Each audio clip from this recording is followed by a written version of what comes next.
누군가 물었습니다. 당신은 언제 행복하십니까? 저는 그 질문에 쉽게 답하지 못했습니다.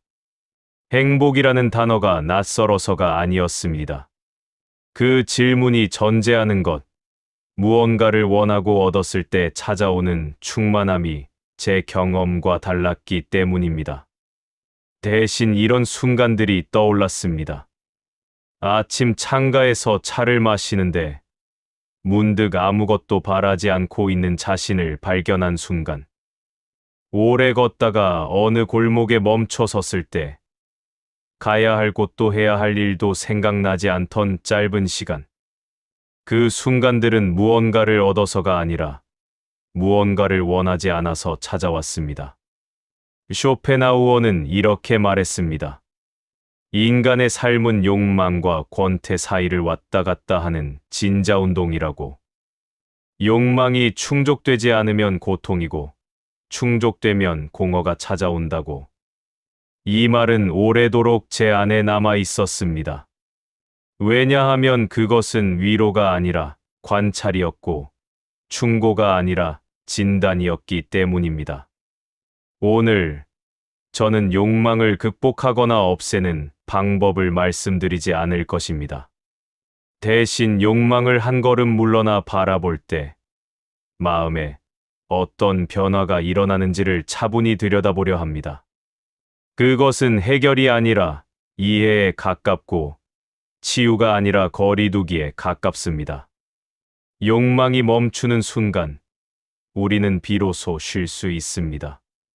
그 멈춤은 영원하지 않지만 그 짧은 순간만으로도 삶은 조금 달라집니다. 아침에 눈을 뜨면 이미 무언가가 기다리고 있습니다. 해야 할 일의 목록이 아닙니다. 구체적인 계획도 아닙니다. 그저 막연한 조급함. 무언가를 해내야 한다는, 무언가를 얻어야 한다는, 무언가를 채워야 한다는 느낌. 그것은 생각보다 먼저 찾아와 가슴 한쪽을 무겁게 누릅니다. 어떤 분들은 이것을 잘 아실 겁니다. 아직 아무 일도 시작하지 않았는데 벌써 마음이 무거운 느낌. 오늘도 뭔가를 해내야 한다는 압박감. 저는 오래도록 이 조급함의 정체를 알지 못했습니다. 제가 계획을 세우지 않아서, 목표가 불분명해서, 의지가 약해서 그런 줄 알았습니다. 그래서 더 구체적인 목표를 세우고, 더 엄격한 계획을 짜고, 더 강한 의지를 불태웠습니다. 하지만 조급함은 사라지지 않았습니다. 오히려 목표가 선명해질수록 그것을 향한 불안도 함께 커졌습니다. 이상한 일이었습니다. 목표를 이루면 편안해질 줄 알았는데 목표가 생길수록 더 불안해졌습니다. 계획을 세우면 안정될 줄 알았는데 계획이 많아질수록 더 조급해졌습니다. 여러분도 혹시 이런 경험 해보셨습니까? 할 일을 다 적어 놓았는데 오히려 그 목록이 더 부담스러웠던 적. 계획을 완벽하게 세웠는데 그 계획대로 안 되면 더 불안했던 적. 어느 날 문득 깨달았습니다. 이 조급함은 제가 만든 것이 아니라는 것을. 제가 부족해서 생긴 것도, 제가 나태해서 찾아온 것도 아니라는 것을. 그것은 그저 욕망이 말을 거는 방식이었습니다. 욕망은 언제나 먼저 말을 걸어옵니다. 우리가 부르기도 전에, 우리가 원하기도 전에. 가만히 생각해 보십시오. 당신이 아침에 눈을 떴을 때 정말로 당신이 먼저 무언가를 원했습니까? 아니면 욕망이 먼저 당신에게 말을 걸었습니까? 대부분의 경우 우리는 욕망을 선택하지 않습니다. 욕망이 우리를 찾아옵니다. 배고픔을 생각해 보십시오. 당신이 배고프기로 결심해서 배고픈 것입니까? 아닙니다. 배고픔은 그냥 찾아옵니다. 욕망도 마찬가지입니다. 무언가를 원하기로 결심해서 원하는 것이 아닙니다. 그냥 원하게 됩니다. 쇼펜하우어는 이것을 의지라고 불렀습니다. 그는 의지가 맹목적이라고 했습니다. 이유도 없고 목적도 없고 그저 끊임없이 원한다고 했습니다. 처음 이 말을 들었을 때는 이해하지 못했습니다. 의지가 맹목적이라니. 우리에게는 이성이 있지 않습니까? 우리는 생각하고 판단하고 선택할 수 있지 않습니까? 하지만 오래 관찰해 보니 그의 말이 맞았습니다. 우리는 원하는 것을 선택한다고 생각하지만 사실은 욕망이 먼저 일어나고 우리는 그것을 정당화할 뿐입니다. 이성은 욕망을 통제하는 것이 아니라 욕망을 설명하는 도구에 불과했습니다. 예를 들어보겠습니다. 저는 종종 이런 경험을 합니다. 책상 위에는 읽지 않은 책이 쌓여 있습니다. 옷장에는 입지 않은 옷이 걸려 있습니다. 계좌에는 당장 필요하지 않은 돈이 있습니다. 그런데도 서점에 가면 또 다른 책을 집어듭니다. 쇼핑몰을 지나가면 또 다른 옷이 눈에 들어옵니다. 월급이 들어오면 또 다른 무언가를 계획합니다. 이상한 일입니다. 충분히 가지고 있는데 왜 또 원하게 되는 걸까요? 부족해서가 아닙니다. 필요해서도 아닙니다. 그냥 원하게 됩니다.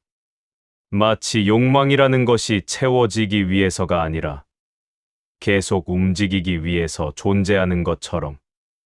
어느 날 저는 조용히 앉아서 제 욕망을 들여다보았습니다.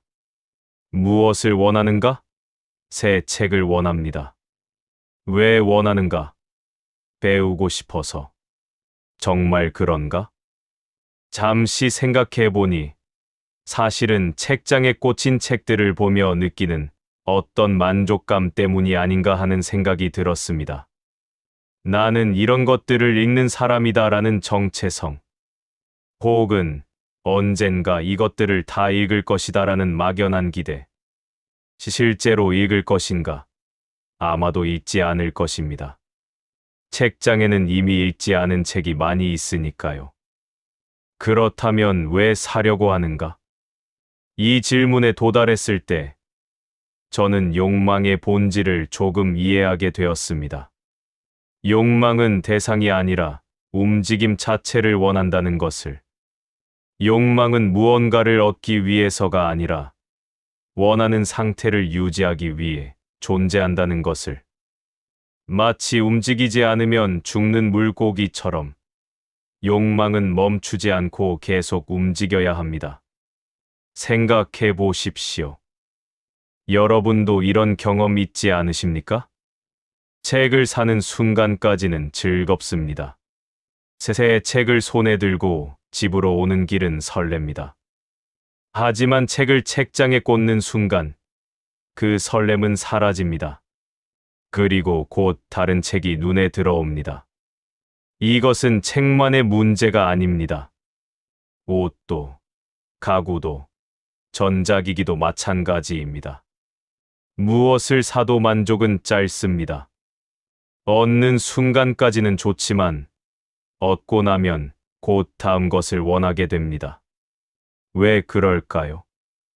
쇼펜하우어는 이렇게 설명했습니다. 욕망은 본질적으로 결핍이라고. 무언가가 없다는 느낌, 무언가가 부족하다는 느낌. 그것이 욕망의 정체라고. 그렇다면 욕망을 충족시킨다는 것은 무엇입니까? 결핍을 메우는 것입니다. 하지만 결핍이 메워지는 순간, 그것은 더 이상 특별하지 않습니다. 중립 상태가 될 뿐입니다. 그리고 곧 새로운 결핍이 나타납니다. 이것은 끝이 없는 순환입니다. 그날 이후 저는 조금씩 달라지기 시작했습니다. 욕망이 말을 걸어올 때 예전처럼 곧바로 반응하지 않게 되었습니다. 아, 또 왔구나 하고 잠시 멈춰 서게 되었습니다. 마치 문을 두드리는 소리를 듣고 문을 열기 전에 누구인지 확인하는 것처럼.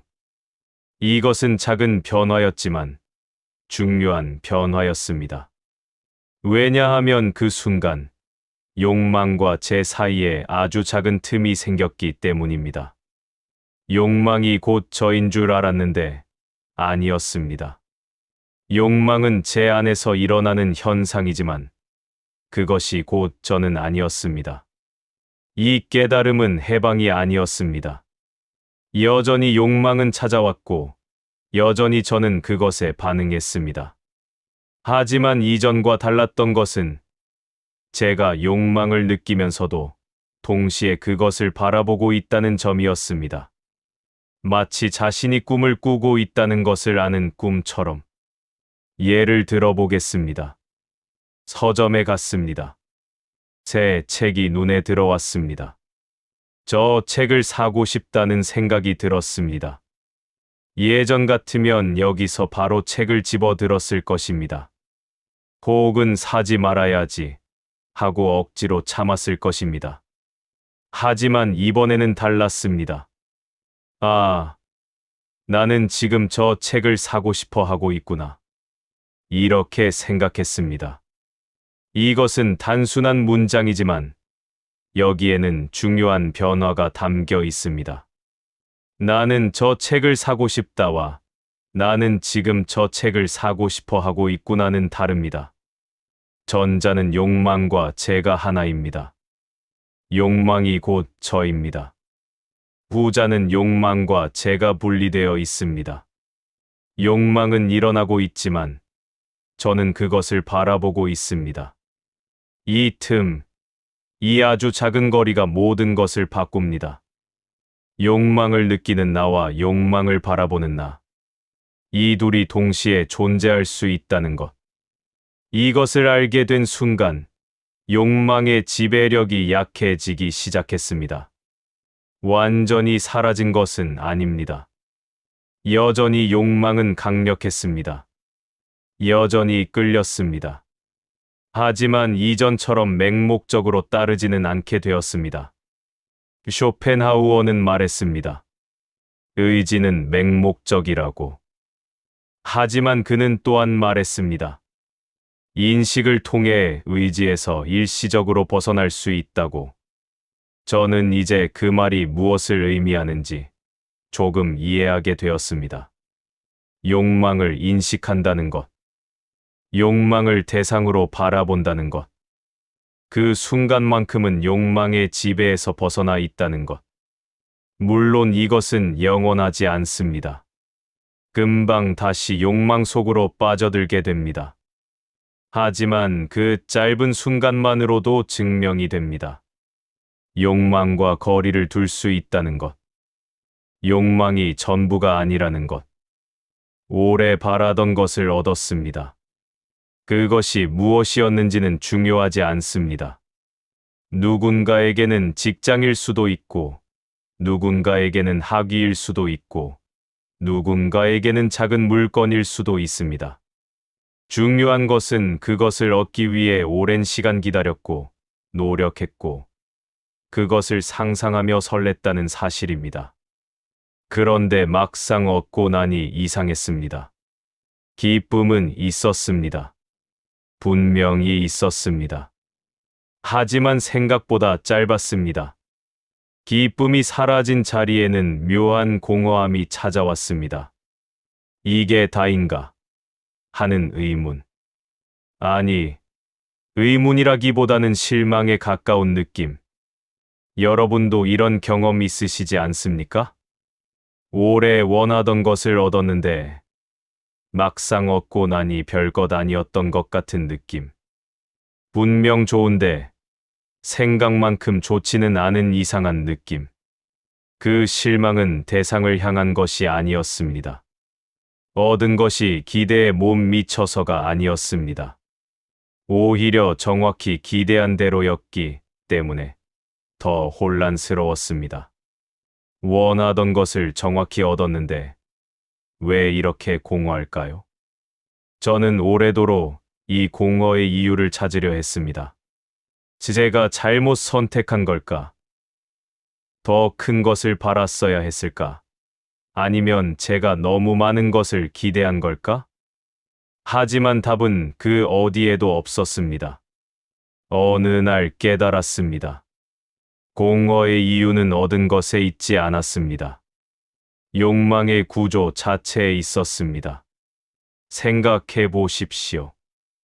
무언가를 원할 때 우리는 무엇을 원하는 것일까요? 그 대상 자체일까요? 아니면 그것을 원하는 과정, 그 설렘, 그 기대감일까요? 저는 후자라는 것을 깨달았습니다. 욕망은 목표를 향해 달려갈 때는 생생합니다. 에너지가 있습니다. 방향이 있습니다. 의미가 있습니다. 하지만 목표에 도달하는 순간, 욕망은 사라집니다. 욕망이 사라지면 남는 것은 대상뿐입니다. 그런데 우리가 원했던 것은 대상이 아니라 욕망이 살아있는 그 상태였습니다. 이것은 역설입니다. 우리는 대상을 얻기 위해 노력하지만 정작 우리를 행복하게 하는 것은 대상이 아니라 그것을 향해 나아가는 과정이었습니다. 대상을 얻는 순간 그 과정은 끝납니다. 욕망은 소멸합니다. 그리고 공허가 찾아옵니다. 만족은 왜 이렇게 짧을까요? 처음 며칠은 좋습니다. 얻은 것을 만지고, 보고, 사용하며 기쁨을 느낍니다. 새 책은 책장에 꽂을 때까지는 특별합니다. 새 옷은 처음 입을 때까지는 설렙니다. 새로운 일은 시작할 때까지는 의미가 있습니다. 하지만 곧 익숙해집니다. 새 책은 책장에 꽂히고 다른 책들과 구별되지 않습니다. 새 옷은 옷장에 걸리고 평범한 옷이 됩니다.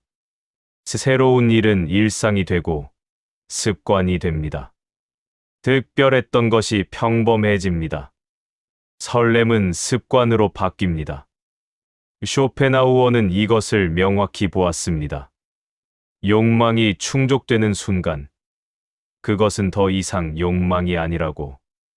충족된 욕망은 중립 상태가 될 뿐이고, 우리는 곧 다음 결핍을 찾기 시작한다고.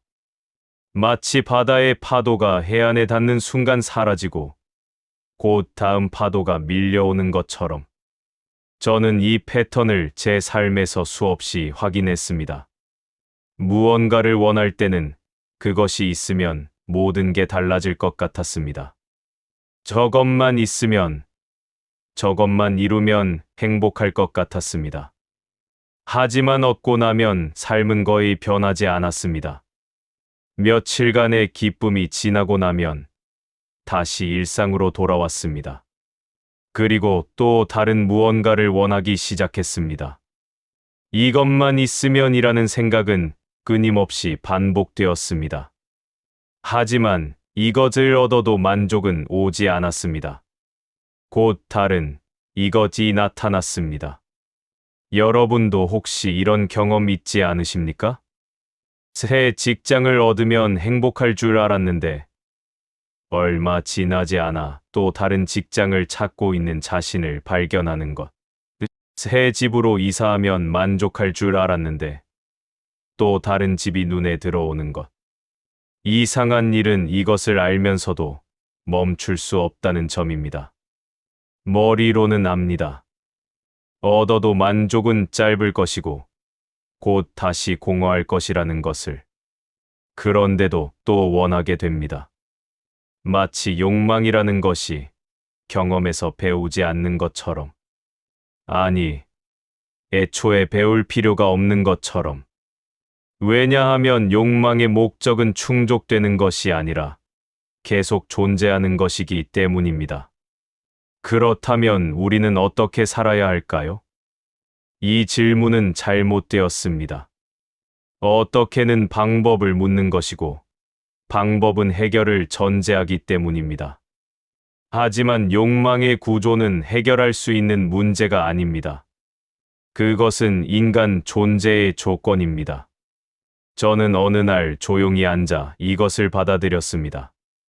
욕망은 끝나지 않는다는 것을, 하나를 얻으면 다음 것이 기다리고 있다는 것을, 만족은 언제나 일시적이라는 것을. 이것은 비관이 아니었습니다. 그냥 사실이었습니다. 마치 중력이 있다는 것을 받아들이는 것처럼. 중력이 있다는 것은 슬픈 일입니까? 아닙니다. 그것은 그냥 사실입니다.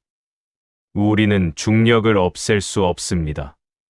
하지만 중력을 이해하고 그것과 함께 살 수 있습니다. 욕망도 마찬가지입니다. 이 받아들임에는 묘한 안도감이 있었습니다. 왜냐하면 이제 더 이상 완벽한 만족을 찾으려 하지 않아도 되기 때문입니다. 모든 것을 채울 수 있는 무언가를 찾으려 하지 않아도 되기 때문입니다. 그런 것은 없습니다. 처음부터 없었습니다. 많은 사람들이 평생을 그것을 찾는 데 씁니다. 완벽한 직장, 완벽한 관계, 완벽한 삶. 그것만 있으면 행복할 것이라고 믿으며. 하지만 그런 것은 존재하지 않습니다. 어떤 것을 얻어도 만족은 일시적입니다. 어떤 성취를 이루어도 공허는 돌아옵니다. 어떤 상태에 도달해도 욕망은 다시 일어납니다. 이것을 받아들이면 이상하게도 마음이 편해집니다. 더 이상 완벽을 추구하지 않아도 되기 때문입니다. 더 이상 영원한 행복을 기대하지 않아도 되기 때문입니다. 욕망이 끝나지 않는다면 욕망과의 관계를 바꾸는 수밖에 없습니다. 욕망을 없애거나 극복하는 것이 아니라 욕망이 일어나는 것을 바라보는 것. 욕망에 휘둘리는 것이 아니라 욕망과 거리를 두는 것. 이것이 가능할까요? 아직은 모릅니다. 하지만 가능성은 보입니다. 왜냐하면 이미 그 틈을 경험했기 때문입니다. 욕망이 일어나는 것을 알아차리는 순간, 그 아주 짧은 순간만큼은 욕망과 제가 분리되어 있었습니다. 그 틈이 넓어질 수 있을까요? 아마도. 욕망을 멈춘다는 것은 단순히 원하지 않는 것이 아닙니다. 욕망을 멈추면 무언가 다른 것이 찾아옵니다. 불안, 이유 없는 불편함, 가만히 앉아 있을 수 없는 조바심, 마치 멈추는 순간 무너질 것 같은 느낌. 이것은 무엇일까요? 저는 오랜 시간 이것을 관찰했습니다. 욕망 없이 하루를 보내려 했던 날들. 아무것도 계획하지 않고 아무것도 이루지 않고 그냥 시간을 보내려 했던 순간들. 처음에는 편안했습니다. 해야 할 것이 없다는 것이 자유롭게 느껴졌습니다. 아무도 요구하지 않고 아무것도 기대하지 않고 그냥 있을 수 있다는 것이 좋았습니다. 하지만 몇 시간이 지나자 불안이 찾아왔습니다. 나는 지금 무엇을 하고 있는가? 이렇게 시간을 보내도 되는가? 무언가를 해야 하는 것 아닌가? 이런 질문들이 머릿속을 채웠습니다. 그리고 곧 무언가를 하고 싶어졌습니다. 아무거라도. 책을 읽거나, 글을 쓰거나, 계획을 세우거나. 그래야 마음이 편해졌습니다. 여러분도 혹시 이런 경험 있으십니까? 휴일인데 아무 계획이 없으면 오히려 불안한 것. 가만히 있으면 뭔가 잘못되고 있다는 느낌. 쉬고 있는데도 쉬어지지 않는 이상한 기분. 쇼펜하우어는 이것을 권태라고 불렀습니다. 욕망이 충족된 뒤 찾아오는 공허한 상태. 하지만 저는 이것이 단순한 권태가 아니라는 것을 깨달았습니다. 이것은 존재론적 불안입니다. 욕망 없이 존재한다는 것에 대한 두려움. 생각해 보십시오. 우리는 평생 무언가를 원하며 살아왔습니다. 어렸을 때는 놀이를 원했고, 학생일 때는 성적을 원했고, 어른이 되어서는 직장과 돈과 인정을 원했습니다. 욕망은 늘 우리와 함께 있었습니다. 욕망이 우리를 정의했습니다. 욕망이 우리에게 방향을 주었습니다. 그렇다면 욕망이 사라지면 무엇이 남습니까? 이 질문이 불안을 부릅니다. 욕망이 사라지면 나는 누구입니까? 무엇을 해야 합니까? 어디로 가야 합니까? 방향을 잃은 것 같은 느낌. 정체성을 잃은 것 같은 느낌. 이것이 멈춤이 부르는 불안입니다. 누군가 당신에게 묻습니다. 당신은 누구입니까? 당신은 어떻게 답하시겠습니까? 아마도 이렇게 답할 것입니다. 저는 이런 일을 하는 사람입니다. 저는 이것을 좋아하는 사람입니다. 저는 이것을 추구하는 사람입니다. 우리는 우리가 무엇을 원하는지로 우리 자신을 정의합니다. 저는 작가가 되고 싶은 사람입니다. 저는 좋은 부모가 되고 싶은 사람입니다. 저는 성공하고 싶은 사람입니다. 욕망은 정체성의 일부입니다. 아니, 때로는 정체성의 전부입니다. 그렇다면 욕망이 사라지면 무엇이 남습니까? 저는 이 질문 앞에서 오래 멈춰 있었습니다. 아무것도 원하지 않는 제가 과연 누구일까? 추구할 것이 없는 제가 무슨 의미가 있을까? 목표가 없는 제가 어떻게 살아가야 할까? 이 질문들은 두려움을 불러왔습니다. 마치 정체성이 해체되는 것 같은 느낌. 하지만 어느 날 이런 생각이 들었습니다. 이 두려움 자체가 욕망이 지배하는 삶의 증거가 아닐까? 우리는 너무 오래 욕망과 함께 살았기 때문에 욕망이 없는 상태를 상상할 수 없습니다. 마치 평생 소음 속에서 살았던 사람이 고요를 견디지 못하는 것처럼, 평생 빛 속에서 살았던 사람이 어둠을 무서워하는 것처럼, 욕망이 정체성이라면 욕망 없는 존재는 공허할 것입니다. 하지만 만약 욕망이 정체성이 아니라면, 만약 욕망 너머에 다른 무언가가 있다면, 그것이 무엇인지는 아직 모릅니다. 하지만 그것을 발견하고 싶다는 생각이 들었습니다. 이미 거기 있지만 욕망의 소음에 가려져 있던 무언가를, 욕망이 멈춘 순간을 경험한 적이 있습니다. 그것은 극적인 순간이 아니었습니다. 특별한 장소도 아니었습니다. 그냥 평범한 오후, 창가에 앉아 있을 때였습니다. 아무 생각도 하지 않았습니다. 아무것도 원하지 않았습니다. 그냥 거기 있었습니다. 처음에는 불안했습니다. 나는 지금 무엇을 하고 있는가? 하는 질문이 떠올랐습니다. 하지만 그 질문조차 힘이 없었습니다. 곧 질문도 사라졌습니다. 그리고 고요가 찾아왔습니다. 그 고요는 비어있지 않았습니다. 아무것도 없는 것이 아니었습니다. 오히려 평소보다 더 많은 것이 있었습니다. 창밖의 소리, 새들이 지저귀는 소리, 바람이 나무잎을 흔드는 소리, 멀리서 들리는 차 소리, 방 안의 빛, 벽에 부딪혀 부드러워진 오후의 햇살, 천천히 움직이는 그림자, 호흡, 들이쉬는 숨과 내쉬는 숨, 가슴이 오르내리는 리듬. 평소에는 보이지 않던 것들이 보였습니다. 들리지 않던 것들이 들렸습니다. 느껴지지 않던 것들이 느껴졌습니다. 욕망이 없으면 공백이 아니라 충만이었습니다. 아니, 충만이라는 표현도 정확하지 않습니다. 충만은 무언가로 가득 찬 상태를 의미하니까요. 그것은 그냥 있음이었습니다. 무언가로 채워진 것도 아니고 비어 있는 것도 아닌 그냥 존재 자체. 쇼펜하우어는 욕망의 부재를 이지의 부정이라 불렀습니다. 하지만 그 순간 제가 경험한 것은 부정이 아니었습니다. 오히려 긍정에 가까웠습니다. 욕망 없이 존재할 수 있다는 것. 원하지 않아도 괜찮다는 것. 이것은 결핍이 아니라 자유였습니다. 물론 그 순간은 오래가지 않았습니다. 몇 분이었을까요? 아마도. 곧 욕망이 돌아왔습니다.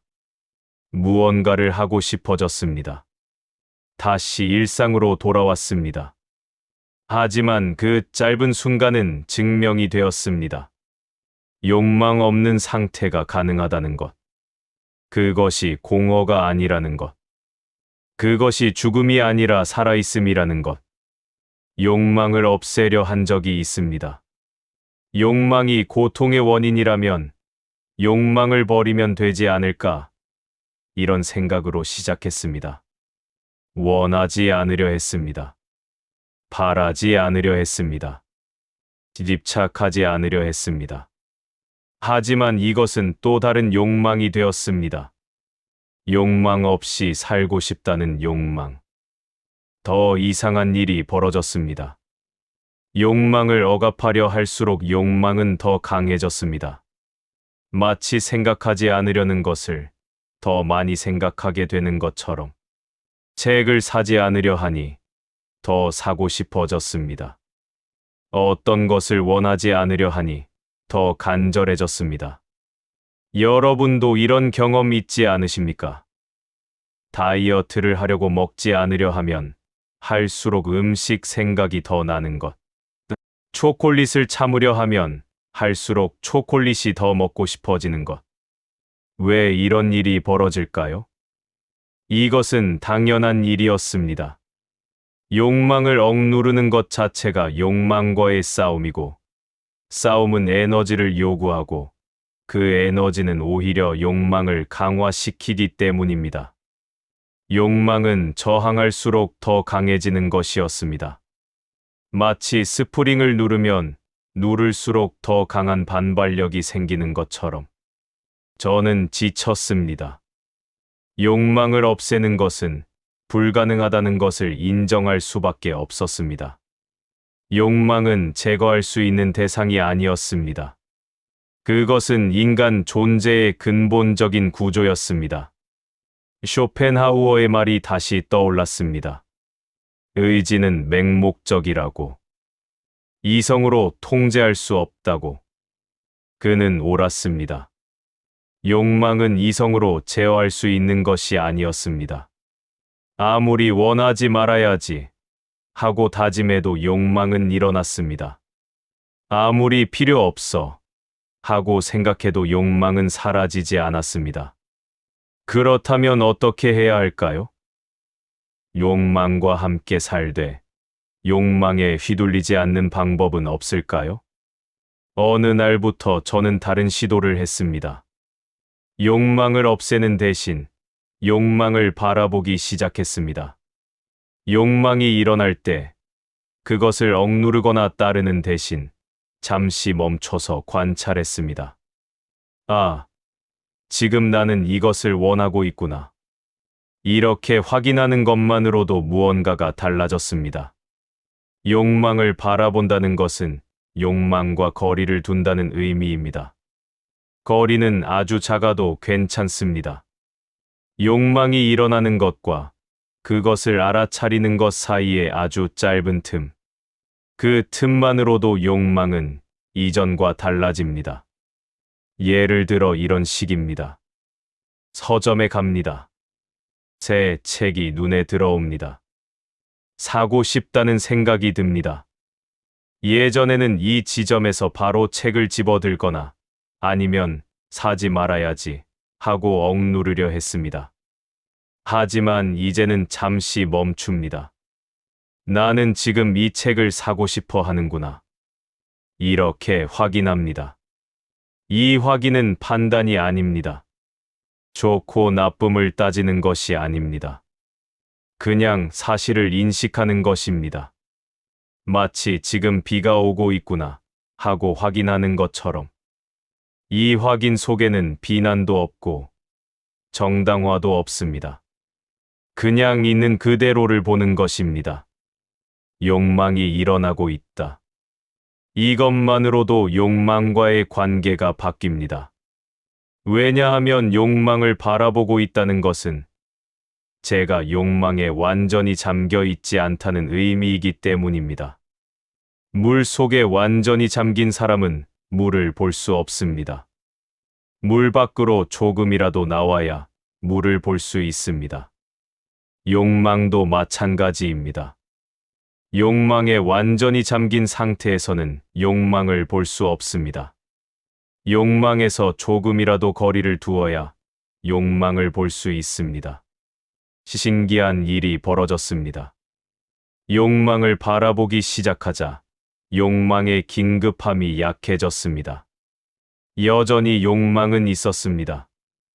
여전히 무언가를 원했습니다.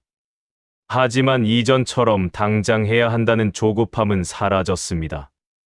마치 파도가 해안에 밀려왔다가 물러가듯 욕망도 밀려왔다가 잠시 후 약해졌습니다. 이것은 억압이 아니었습니다. 욕망을 누르고 있는 것이 아니었습니다. 오히려 욕망을 충분히 느끼면서도 동시에 그것에서 한 걸음 물러나 있는 상태였습니다. 욕망 속에 있으면서도 욕망 밖에 있는 이상한 상태. 때로는 욕망을 따랐습니다. 책을 샀습니다. 하지만 이전과는 달랐습니다. 충동적으로 사는 것이 아니라 선택으로 샀습니다. 욕망에 끌려가는 것이 아니라 욕망을 인식하고 결정한 것이었습니다. 이 차이는 작아 보이지만 실제로는 컸습니다. 끌려가는 것과 선택하는 것은 완전히 다른 경험입니다. 끌려갈 때는 무력감이 있습니다. 선택할 때는 주체성이 있습니다. 때로는 욕망을 따르지 않았습니다.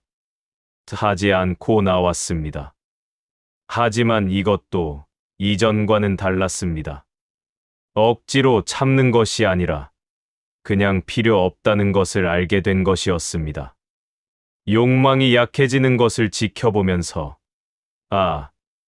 이것은 진짜 원하는 것이 아니구나 하고 이해하게 된 것이었습니다. 쇼펜하우어는 예술적 관조를 통해 일시적으로 의지에서 벗어날 수 있다고 말했습니다. 아름다운 것을 바라볼 때 우리는 욕망을 잊는다고, 순수하게 인식만 하는 상태가 된다고. 저는 이제 그 말을 이해합니다. 욕망을 관조하는 것, 욕망을 대상으로 바라보는 것. 이것이 욕망에서 벗어나는 유일한 방법이었습니다. 완전히 벗어나는 것은 아닙니다. 일시적입니다. 하지만 그 일시적인 벗어남만으로도 충분합니다. 가끔 이런 순간이 찾아옵니다. 아침에 눈을 떴는데 아무것도 하고 싶지 않은 날. 아니, 정확히는 하고 싶지 않다는 것도 아니고 해야 한다는 생각도 들지 않는 날. 그냥 가만히 있고 싶은 날. 이런 날은 예고 없이 찾아옵니다. 예전에는 이런 날이 오면 불안했습니다. 나는 왜 아무것도 하고 싶지 않을까? 게으른 것은 아닐까? 무언가를 해야 하는 것 아닐까? 이런 질문들이 머릿속을 채웠습니다. 그리고 억지로라도 무언가를 하려 했습니다. 책을 펼치거나 컴퓨터를 켜거나 청소를 시작하거나. 하지만 어느 날부터는 그냥 가만히 있기로 했습니다. 아무것도 하지 않기로. 아무것도 원하지 않기로. 계획도 세우지 않고 목표도 정하지 않고 그냥 시간이 흐르는 대로 두기로 했습니다. 처음에는 어색했습니다. 무언가 잘못되고 있는 것 같은 느낌. 시간을 낭비하고 있다는 죄책감. 하지만 그것들도 관찰의 대상이 되었습니다. 아, 나는 지금 죄책감을 느끼고 있구나. 이렇게 확인하고는 그냥 두었습니다. 죄책감도 하나의 느낌일 뿐입니다. 그것을 없애려 하지 않았습니다. 그냥 있게 두었습니다. 욕망이 침묵하자 다른 것들이 들리기 시작했습니다. 평소에는 몰랐던 것들이 감각에 들어왔습니다. 창밖의 나무가 바람에 흔들리는 모습, 각각의 잎이 각각의 속도로 움직이는 것, 방 안에 가득한 오후의 빛, 시간에 따라 조금씩 각도가 바뀌는 것, 멀리서 들리는 차 소리, 가까워졌다가 멀어지는 것, 자신의 호흡, 들이쉴 때와 내쉴 때의 미세한 차이, 이런 것들이 선명해졌습니다. 평소에도 이것들은 있었을 것입니다. 하지만 보이지 않았습니다. 들리지 않았습니다. 왜냐하면 욕망이 너무 시끄러웠기 때문입니다. 욕망은 소음입니다. 끊임없이 무언가를 요구하고, 무언가를 계획하고, 무언가를 걱정하는 소음. 그 소음이 멈추자 세상이 다르게 들렸습니다. 생각도 느려졌습니다. 평소에는 생각이 쉬지 않고 흘렀습니다. 해야 할 일, 걱정, 계획, 후회, 기대. 끊임없이 무언가를 생각했습니다. 하나의 생각이 끝나기도 전에 다음 생각이 시작되었습니다. 마치 빠르게 흐르는 강물처럼. 하지만 욕망이 침묵하자 생각도 함께 느려졌습니다. 생각과 생각 사이에 빈 공간이 생겼습니다. 그 빈 공간은 비어 있지 않았습니다. 오히려 무언가로 가득했습니다. 하지만 그것은 언어로 포착되지 않는 것이었습니다. 고요, 평화, 이런 단어들도 정확하지 않습니다. 그것은 그냥 있음이었습니다. 존재 그 자체. 쇼펜하우어는 의지가 침묵할 때 세계는 표상으로만 남는다고 했습니다. 욕망 없이 바라보는 세계. 원하지 않고, 판단하지 않고, 사용하지 않는 순수한 인식. 저는 그 순간을 경험했습니다. 아주 짧았지만 분명했습니다. 이상한 일이 또 하나 벌어졌습니다. 욕망이 침묵한 그 시간 동안 고통도 함께 약해졌습니다. 고통이 사라진 것은 아닙니다. 여전히 불편함은 있었습니다. 몸의 통증, 마음의 무거움, 막연한 불안. 이런 것들은 여전히 존재했습니다. 하지만 그것들이 예전만큼 중요하지 않았습니다. 마치 배경음처럼 존재하되 주의를 빼앗지 않았습니다. 고통을 느끼면서도 고통에 휘둘리지 않았습니다. 고통이 있지만 고통스럽지 않은 이상한 상태. 이것은 무감각이 아니었습니다. 오히려 더 예민하게 느끼고 있었습니다. 하지만 느낌과 반응 사이에 거리가 생긴 것입니다. 고통을 느끼는 것과 고통스러워하는 것이 분리된 것입니다. 예를 들어보겠습니다. 어깨가 아팠습니다. 평소 같으면 이렇게 반응했을 것입니다. 아프다. 이것을 없애야 한다. 왜 아플까? 병원에 가야 하나? 심각한 건 아닐까? 이런 생각들이 꼬리를 물고 이어졌을 것입니다. 하지만 욕망이 침묵한 그 시간에는 달랐습니다. 어깨가 아프구나. 그냥 이것만 있었습니다. 아픔을 없애려 하지 않았습니다. 아픔에 대해 생각하지 않았습니다. 그냥 아픔이 있다는 것을 알아차렸습니다. 그러자 신기하게도 아픔이 약해졌습니다. 아픔 자체가 줄어든 것은 아닙니다. 하지만 아픔이 차지하는 공간이 줄어들었습니다. 쇼펜하우어는 고통은 적극적이고 쾌락은 소극적이라고 말했습니다. 쾌락은 고통의 부재일 뿐이라고. 저는 이제 이 말이 이해됩니다. 고통이 약해진다는 것은 무언가를 얻는 것이 아니라 무언가를 덜 느끼는 것입니다. 중요하게 여기지 않는 것입니다. 욕망이 침묵하면 고통도 약해집니다. 왜냐하면 대부분의 고통은 욕망과 현실의 차이에서 오기 때문입니다. 원하는데 얻지 못할 때, 바라는데 이루어지지 않을 때, 기대하는데 실망할 때, 욕망이 없으면 이런 고통도 없습니다. 물론 이것은 영원하지 않습니다. 곧 욕망이 돌아오고 고통도 돌아옵니다. 하지만 그 짧은 시간만으로도 증명이 됩니다. 고통 없는 상태가 가능하다는 것. 아니, 고통이 있어도 괜찮은 상태가 가능하다는 것. 욕망은 다시 돌아옵니다. 아침에 눈을 뜨면 또 무언가를 원하게 됩니다. 해야 할 일이 생각나고, 얻고 싶은 것이 떠오르고, 이루고 싶은 목표가 머릿속을 채웁니다.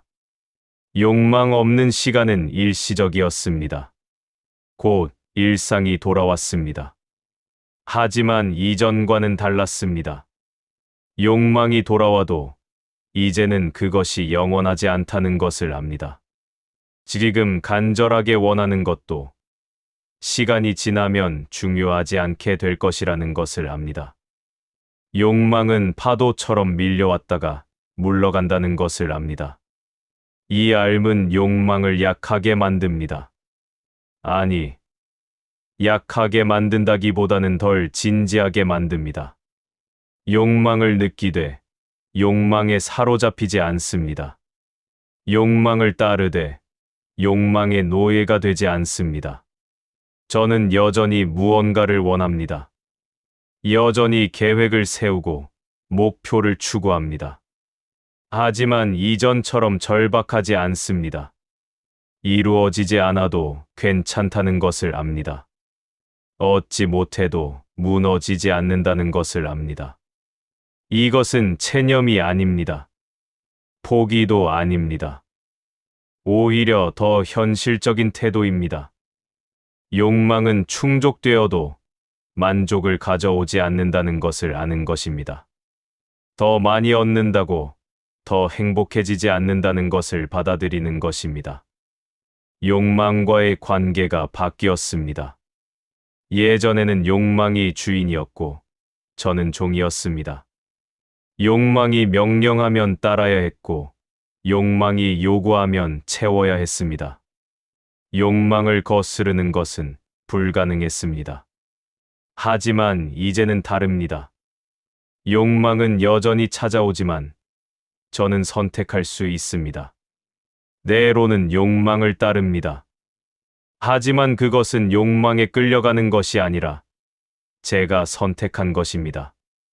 뇌로는 욕망을 따르지 않습니다. 하지만 그것은 억압이 아니라 필요 없음을 아는 것입니다. 이 변화는 극적이지 않습니다. 삶이 완전히 달라진 것은 아닙니다. 여전히 실수하고, 여전히 후회하고, 여전히 욕망에 휘둘릴 때도 있습니다. 하지만 다른 점이 있습니다. 휘둘리고 있다는 것을 알아차리게 된 것입니다. 알아차림은 작은 변화지만 중요한 변화입니다. 왜냐하면 알아차리는 순간 이미 거기서 한 걸음 물러나 있기 때문입니다. 욕망에 완전히 잠긴 상태와 욕망을 느끼면서도 그것을 바라보는 상태는 다릅니다. 물 속에 완전히 잠긴 사람과 물 위에 머리를 내민 사람은 다릅니다. 둘 다 물 속에 있지만 후자는 숨을 쉴 수 있습니다. 쇼펜하우어는 말했습니다. 행복은 얻는 것이 아니라 고통의 부재라고.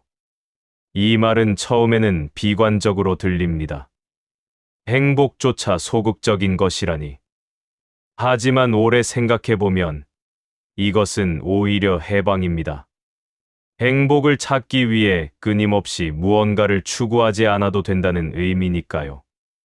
저는 이제 많이 가진 삶을 원하지 않습니다. 대신 덜 흔들리는 삶을 원합니다. 많은 것을 이룬 삶이 아니라 덜 고통스러운 삶을 원합니다. 많은 욕망을 충족시킨 삶이 아니라 욕망이 약한 삶을 원합니다. 이것은 포기가 아닙니다. 체념도 아닙니다. 오히려 더 정직한 삶입니다. 욕망을 충족시키는 것이 행복을 가져오지 않는다는 것을 인정하는 것입니다. 더 많이 얻는다고 더 행복해지지 않는다는 것을 받아들이는 것입니다. 덜 원하는 삶은 결핍이 아닙니다. 그것은 안정입니다. 욕망이 약할수록 고통도 약합니다. 기대가 적을수록 실망도 적습니다. 원하는 것이 적을수록 삶은 단순해집니다. 저는 여전히 욕망 속에서 삽니다. 완전히 벗어날 수는 없습니다. 하지만 이전보다는 덜 휘둘립니다. 욕망이 찾아와도 잠시 멈춰 설 수 있습니다. 그 멈춤 속에서 고요를 발견합니다. 그 고요는 오래가지 않지만 그것만으로도 충분합니다. 왜냐하면 그 짧은 고요 속에서 욕망이 전부가 아니라는 것을 확인하기 때문입니다. 원하지 않아도 존재할 수 있다는 것을 알기 때문입니다. 저는 이 시간 동안 해답을 제시하지 않았습니다. 욕망을 극복하는 방법도, 행복해지는 비결도, 고통에서 벗어나는 기술도 말씀드리지 않았습니다. 왜냐하면 그런 것들은 없기 때문입니다. 적어도 제가 아는 한에서는. 다만 이것만은 말씀드릴 수 있습니다. 욕망과 거리를 둘 수 있다는 것. 욕망을 느끼면서도 욕망을 바라볼 수 있다는 것. 그 거리 속에서 아주 짧지만 고요한 시간을 경험할 수 있다는 것. 쇼펜하우어는 우리에게 희망을 주지 않았습니다. 대신 명확함을 주었습니다.